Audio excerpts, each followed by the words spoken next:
الرحيم الحمد لله رب العالمين والعاقبة للمتقين ولا عدوان إلا على الظالمين وأشهد أن لا إله إلا الله وحده لا شريك له وأشهد أن محمدا عبده ورسوله بعد. آج کے خطبہ جمعہ کے اندر شیخ محترم نے رمضان کی فضیلت کے تعلق سے کہ اللہ کے نبی صلی اللہ علیہ وسلم کی سنت کیا ہوا کرتی تھی، آپ صلی اللہ علیہ وسلم نے کس قدر اس ماہ مبارک کی فضیلت بیان فرمائی ہے، اس سلسلے میں مختصر خطبہ ہے. پہلی بات یہ ہے کہ مسلمانوں، اللہ رب العالمین کی بڑی عظیم نعمتوں میں سے ایک عظیم نعمت یہ ہے کہ اللہ تعالیٰ نے یہ ماہ مبارک نصیب فرمایا ہے. جب آپ صلی اللہ علیہ وسلم اس ماہ مبارک میں داخل ہوتے تو آپ صلی اللہ علیہ وسلم صحابہ کرام کو خوشخبریاں سناتے.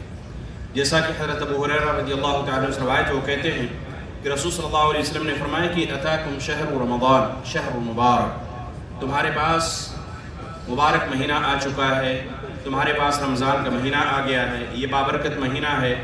اللہ رب العالمین نے اس کے روزے تمہارے اوپر فرض کیے ہیں اور اس مہینے کے اندر آسمان کے دروازے کھول دیے جاتے ہیں، جہنم کے دروازے بند کر دیے جاتے ہیں اور سرکش شیاطین کو جکڑ دیا جاتا ہے. فیہ لیلۃ خیر من الف شہر، اس میں ایک رات ایسی ہے جو 1000 مہینوں سے بہتر ہے، اور جو اس کے خیر سے محروم رہا تو واقعی وہ بہت بڑا محروم ہے. اسی طریقے سے رمضان کا جو مہینہ ہے یہ عبادتوں کی بہار ہے. اس مہینے کے اندر مختلف انواع و اقسام کی مختلف طرح کی عبادتوں کو انسان انجام دیتا ہے، کرنے کی کوشش کرتا ہے. اور اس مہینے کو پانے کے بعد یا اس مہینے میں داخل ہونے کے بعد ایک مومن خوش کیوں نہ ہو، اس کے چہرے پر خوشی کیوں نہ ظاہر ہو، اس لیے کہ اس مہینے کے اندر جو قیام ہے، قرآن مجید کی تلاوت ہے، صدقہ و خیرات ہے، احسان ہے، صلہ رحمی ہے، اور اسی طریقے سے باہمی محبت اور بھی دیگر خصوصیات کا حامل یہ مبارک مہینہ ہے. اس لیے اس مہینے کے حصول کے بعد ایک مومن کو خوش ہونا چاہیے. حضرت عبداللہ بن عباس رضی اللہ تعالیٰ عنہ بیان فرماتے ہیں کہ رسول صلی اللہ علیہ وسلم سب لوگوں میں سب سے زیادہ سخی تھے، اور رمضان میں جب جبرائیل صلی اللہ علیہ وسلم آپ سے ملاقات کرتے تو آپ کی سخاوت اور فیاضی اور بڑھ جایا کرتی تھی. یعنی آپ صلی اللہ علیہ وسلم اس مہینے میں بہت زیادہ فیاض ہوا کرتے تھے، سخی ہوا کرتے تھے. آپ کے پاس جو کچھ بھی ہوتا آپ صلی اللہ علیہ وسلم اللہ کے راستے میں خرچ کر دیتے. اور حدیث کے اندر آتا ہے کہ تیز ہوا کے چلنے سے زیادہ آپ صلی اللہ علیہ وسلم کی سخاوت اس مہینے کے اندر ہوا کرتی تھی. رسول صلی اللہ علیہ وسلم سب سے زیادہ عطا کرنے والے تھے. آپ اللہ کی رضا کے لیے عطا فرماتے اور کبھی کمی کا خوف نہ کرتے، خوف نہ کھاتے. جو بھی آپ سے سوال کرتا آپ کے پاس جو کچھ بھی ہوتا ضرور دیتے، خواہ کم ہو یا زیادہ. آپ کی خوشی دینے میں زیادہ ہوتی تھی، یعنی لینے والے سے زیادہ دینے والے کی خوشی. آپ صلی اللہ علیہ وسلم بہت زیادہ خوش ہوتے تھے. اسی طریقے سے اگر کوئی محتاج آتا تو آپ کبھی کھانے سے، کبھی لباس سے، کبھی ہدیہ سے، کبھی صدقہ سے، یعنی جو کچھ بھی آپ کو میسر ہوتا آپ صلی اللہ علیہ وسلم اس کو ضرور عطا فرماتے تھے. کبھی کوئی چیز خرید کر قیمت سے زیادہ عطا کرتے تھے. یہ بھی ایک کیا ہے، کوئی چیز ہے آپ اس کا تعاون کرنا چاہتے ہیں، وہ خرید کر اس سے زیادہ رقم اس کو دے دیں، یہ بھی ایک طریقے کا تعاون ہے. اسی طریقے سے قرض لے کر اس سے بہتر واپس کرتے تھے. آپ خود بھی صدقہ کا حکم دیتے اور اپنے قول و عمل سے اس کی ترغیب بھی دیتے تھے.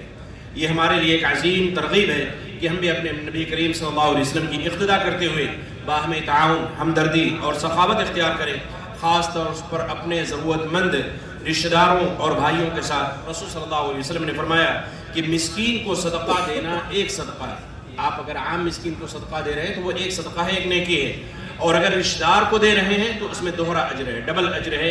ایک صدقہ کا ثواب ملے گا اور دوسرے رشتہ داری کا یا صلہ رحمی کا. ہمیں یہ بھی کوشش کرنی ہے کہ حقیقی معنوں میں محتاج کون ہے، ضرورت مند کون ہے. بہت سارے ایسے لوگ سماج اور معاشرے کے اندر ہیں جو حقیقی معنوں میں غریب تو ہیں، لیکن ان کی خودداری ان کو مانگنے پر مجبور، یعنی خودداری کی وجہ سے وہ اپنے ہاتھ کو آگے نہیں پھیلاتے. آپ کے سامنے آپ سے مانگتے نہیں، لیکن آپ کو معلوم ہے کہ وہ حقیقی معنوں میں محتاج، ان کو ضرورت ہے کھانے کی، لباس کی، رہنے کی، تمام کسی بھی طریقے کی. تو ایسے لوگوں کا تعاون کرنا، ایسے لوگوں کی مدد کرنا یہ بدرجہ اولا ہمارے اوپر ضروری ہے. اللہ رب العالمین نے بیان فرمایا یحسبهم الجاہل اغنیاء من التعفف، یعنی جاہل لوگ معاشرے کے جو ہوتے ہیں وہ ان کے اپنے رکھ رکھاؤ کی وجہ سے سمجھتے ہیں کہ یہ بہت غنی ہے، مالدار ہے، لیکن حقیقی معنوں میں وہ کیا ہے، وہ محتاج ہے.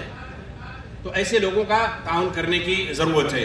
لیکن جو پیشاور لوگ ہیں، جو مساجد کے باہر یا مساجد میں یا روڈوں پر یا اشاروں پر یا کہیں بھی اس طریقے سے مانگتے ہیں، ایسے لوگوں کو دینے سے انسان کو باز رہنا چاہیے، اس کی حقیقت سے ہم واقف نہیں ہیں. ان میں سے مالدار بھی ہو سکتے ہیں، کچھ ایسے لوگ ہو سکتے ہیں جو ہمارے پیسے کا یعنی ایسی جگہوں پر استعمال کریں جو مناسب نہ ہو.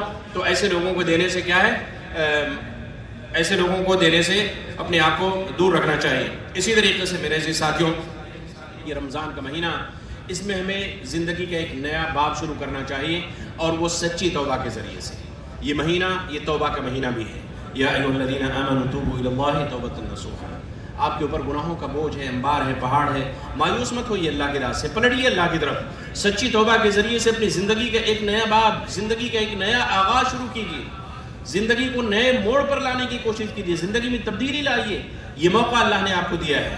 یا ایھا الذین آمنوا توبوا الی اللہ توبۃ نصوحا. اے لوگوں جو ایمان لائے ہو اللہ کے حضور، سچی توبہ کرو.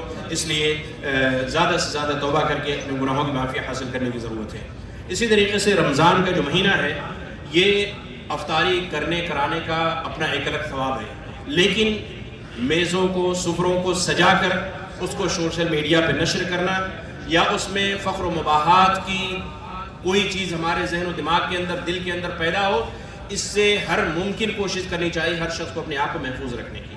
اس لیے ریاکاری میں داخل ہے. آپ سوشل میڈیا پہ نشر کر رہے ہیں. بہت سارے ایسے لوگ ہیں جن کو افطاری کرنے کے لیے چند چیزیں بھی دستیاب نہیں ہیں، کھجور بھی نہیں ہے، پیٹ بھرنے کے لیے ان کے پاس کھانے پینے کی اشیاء نہیں ہیں. ایسے لوگوں کی کیا ہوگی؟ دل شکنی ہوگی. ایسے لوگ مایوس ہوں گے. ایسے لوگ ہو سکتا ہے آپ کی وجہ سے ان کے دل کو شدید صدمہ لاحق ہو جائے.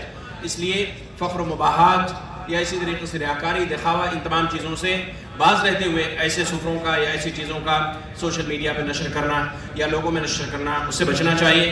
اللہ رب العالمین نے بیان فرمایا، کلوا واشربوا ولا تسرفوا انہ لا يحب المسرفین. کھاؤ پیو، اسراف سے بچو، فضول خرچی سے بچو. اللہ رب العالمین اسراف کرنے والوں کو، فضول خرچی کرنے والوں کو پسند نہیں کرتا. اسی طریقے سے رمضان کا مہینہ یہ سستی، کاہلی اور فرائض میں کوتاہی کا مہینہ نہیں ہے. رمضان کا مہینہ یہ نشاط کا مہینہ ہے. جیسے رمضان آتا ہے انسان بالکل نشیط ہو جاتا ہے، ایکٹیو ہو جاتا ہے، اور مزید اس کے اندر عبادتوں کا شوق اور جذبہ پیدا ہوتا ہے.